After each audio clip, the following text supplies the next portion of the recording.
மாயா, நீங்க 2 பேரும் இங்க இருக்கீங்க? டேய் கதிரு, என்னடா நடக்குதுங்க? இல்ல மாமா, என் ஃப்ரெண்ட் இங்க கல்யாணம் பண்ணிக்க வந்தான்.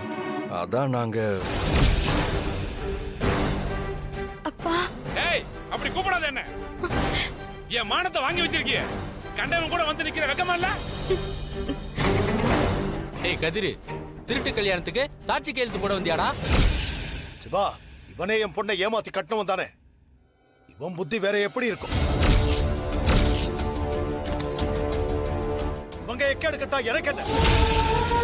யோ சுந்தரேசா, என் பொண்ணு இங்க இருக்கான்னு சொன்னேல, எங்க எங்க என் பொண்ணு? ஆட்டி எங்க இருக்கான்னு?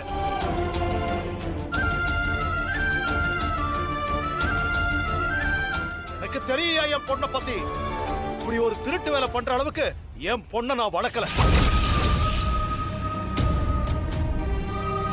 ஏங்க இது உங்க பொண்ணு தானங்க? யோ, இவளெல்லாம் என் பொண்ணுன்னு சொல்லாத. இங்கேயோ இருந்து வந்து என் குடும்பத்தை பிடிச்ச வெனதா இவன். என் பொண்ணு தனலட்சுமி மட்டும்தான். அவதான் என் ரத்தம். என்னைக்கும் இந்த மாதிரி ஒரு கேவலமான வேலையை அவ செய்ய மாட்டான். என் பொண்ண நான் அப்படி வளர்க்கல. இன்னைக்கு வரைக்கும் என் பேச்சுக்கு மறு பேச்சு பேசாம எனக்கு கட்டுப்பட்டு நிக்கிறவையா என் பொண்ணு. என் வளர்ப்பு என்னைக்குமே தப்பாகாது. வாழ்க்கையில சுத்தி இருக்கிற எல்லாருமே என்னை ஏமாத்தி கைவிட்டவங்க தான். அவதான் என் பலம். அவளால இப்படி ஒரு காரியத்தை என்னைக்குமே செய்ய முடியாது. நீ இல்ல, இந்த உலகமே சொன்னாலும் என் பொண்ண நான் சந்தேகப்பட மாட்டேன்.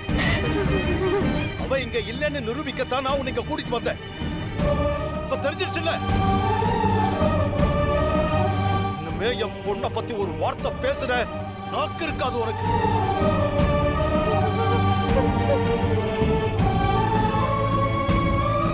வீட்ல வந்து பெருசா எகிருன இப்ப தெரிஞ்சுக்கிட்டியா?